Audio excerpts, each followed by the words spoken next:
여러분은 그립톡을 뭐라고 부르세요? 그립톡이라고 말고 달리 부르시는 명칭이 혹시 있을까요? 저는 개인적으로는 잘 모르겠습니다만 여기서 바로 문제가 발생하는 거예요.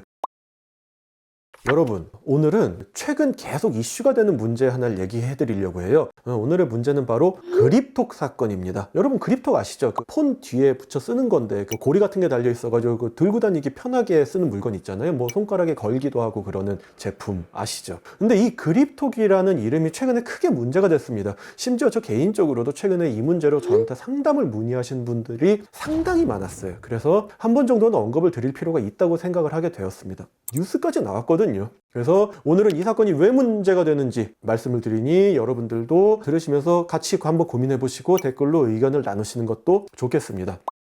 사건은 아주 간단해요. 여러분이 다들 아시는 그 그립톡이라는 물건이 있잖아요. 이게 알고 보니 국내에서는 남동훈 님이라는 분이 2016년에 영문자 그립톡이라고 출원을 했고 2018년에는 한글로 그립톡이라고 출원을 했고 이후에 뭐 비슷한 상표를 몇 건 출원을 해서 등록을 받았던 권리였던 거예요. 참고로 지금은 남동훈 씨가 대표로 있는 주식회사 아이버스터에 걸립니다. 상표 등록번호는 제가 화면 한쪽에 올려드릴 테니까 직접 확인해 보셔도 좋겠는데 제가 올려드린 건 말고도 비슷한 게 몇 개 더 있습니다. 근데 문제는 이미 수많은 사람들이 이걸 그립톡이라고 부르고 있었죠. 사실 저도 그 물건을 그립톡이라고 알고 있었고 누군가의 상표인 줄은 사실 몰랐습니다. 여하튼 수많은 판매자들이 이 상품을 이미 뭐 그립톡이라고 해서 물건을 팔고 있었는데 이에 대해서 상표권자가 이제 권리를 행사하겠다고 하면서 내용 증명을 보낸 거예요. 심지어 내용 증명을 받은 분들이 한두 명도 아니고 엄청나게 많았나 봐요. 저한테 상담을 받으러 오신 분들도 많으셔서 여러 명 상담을 드렸는데 의뢰인들이 받으신 내용 증명은 전부 다 확인을 했습니다. 내용 증명을 확인해 보니 보통 이제 물건 내리고 합의금 몇백만 원 달라고 하고 어기시 뭐 상당한 위약벌을 지급해라. 뭐 거의 세 가지가 핵심이었는데 구체적인 금액은 뭐 내용 증명마다 조금씩 달랐네요.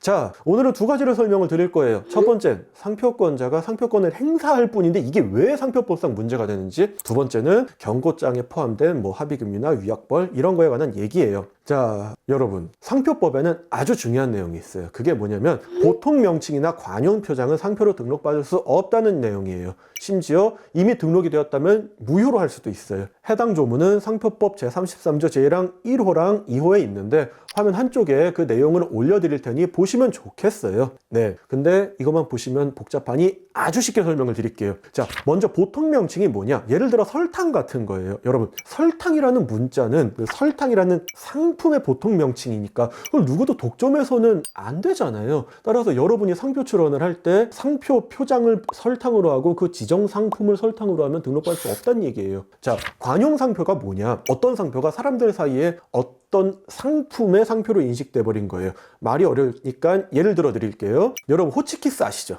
호치키스의 보통 명칭이 뭘까요? 지금 머릿속에 스테이플러라고 생각하시는 분들 많으실 거예요. 네, 맞아요. 호치키스는 원래 스테이플러라는 상품의 상표인데 예전에 누군가가 이걸 상표로 사용했는데 이 용어가 사람들한테 매우 익숙해져서 사람들이 대부분 호치키스라고 사용을 해버린 거예요. 여기서 호치키스를 관용 상표라고 해요. 그래서 상표 출원할 때 호치키스를 상표로 정하고 스테이플러를 지정 상품으로 정해서 출원하면 등록받으실 수 없어요. 이런 점은 왜 있을까요? 쉽게 말해 설탕이라는 상품을 설탕에 독점해버리면 설탕 파는 사람들은 그걸 사용할 수가 없으니 안 되잖아요. 그 대신 물론 뭐 설탕을 뭐 휴대폰이나 다른 데는 출원할 수 있지만요. 자, 제가 여기까지 이 얘기를 왜 드렸을까요? 바로 그립톡이라는 상표가 보통 명칭이나 관용 상표에 해당할 여지가 있기 때문이에요. 여러분은 그립톡을 뭐라고 부르세요? 그립톡이라고 말고 달리 부르시는 명칭이 혹시 있을까요? 저는 개인적으로는 잘 모르겠습니다만 여기서 바로 문제가 발생하는 거예요. 그립톡이라는 명칭이 해당 상품의 보통 명칭이라면 따로 부를 수 있는 용어가 없잖아요.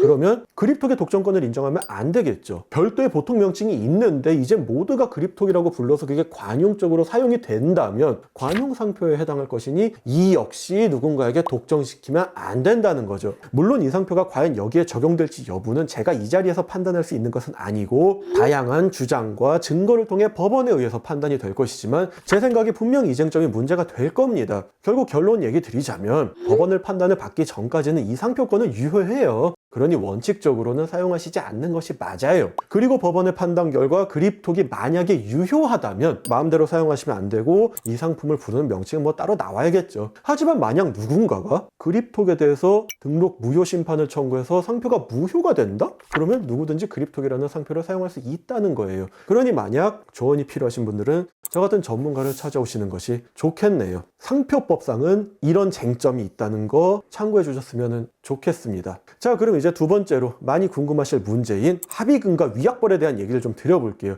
일단 합의금 계좌와 관련된 얘기예요. 이 상표권은 현재 주식회사 아이버스터의 상표예요. 그런데 내용 증명 받으신 분들 보시면 합의금 입금 계좌가 뭐라고 써 있을까요? 아이버스터의 대표인 남동훈 씨의 개인 계좌더라고요. 근데 여러분 생각해 보세요. 그 상표권을 침해당한 사람은 아이버스터잖아요. 그쵸? 근데 돈은 대표 개인이 받는다? 좀 이상하지 않으세요? 맞은 사람은 난데 돈은 다른 사람이 받는다? 이 부분에 대해서는 분명히 좀 문제가 될 수 있을 것 같습니다. 두 번째는 합의금 액수에 관한 얘기예요. 여러분 합의금 액수를 얼마로 정하든 그런 건 법에서 규제하지 않아요. 그러니 뭐 마음대로 정하셔도 돼요. 그런데 만약 이런 사건에서 누군가가 합의금을 막 1억을 내나 2억을 내나 라고 한다면 그걸 누가 내겠어요? 차라리 처벌받고 말지. 그러니 보통 적당한 합의금을 내놓으라고 하는 경우가 대부분이에요. 근데 제가 실제로 봤던 내용 증명들에는 보통 몇백만 원의 합의금을 달라고 했더라고요. 근데 이게 과연 적당할까? 이 부분에 대해서도 분명 의문이 있습니다. 그리고 세 번째,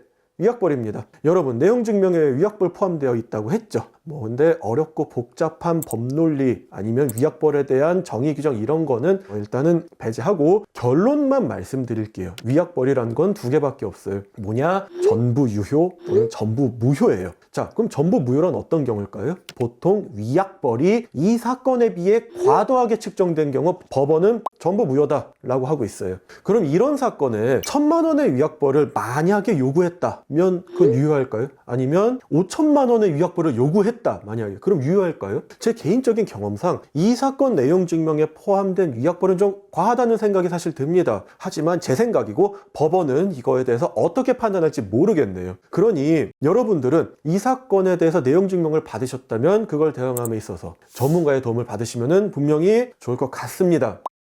자, 여러분 상표는 등록받는 게 전부가 아니라 어떻게 사용하는지도 중요합니다. 그렇기 때문에 적절한 조언을 반드시 받으실 필요가 있어요. 안 그러면 그립톡과 같은 문제는 발생할 수밖에 없습니다. 그러니 내용 증명을 받은 분들이 계시다면 섣부르게 대응하지 마시고 저 같은 전문가의 도움을 꼭 받으시길 바라고, 반대로 본인의 상표 관리가 안 되시는 분들도 반드시 전문가의 도움을 받으셔서 본인의 상표 관리를 하셨으면 좋겠습니다. 오늘 드린 얘기가 여러분의 지식재산권의 보호에 도움이 되길 바라며 다음 영상에서는 더욱 재밌고 다양한 주제로 돌아오도록 하겠습니다. 감사합니다.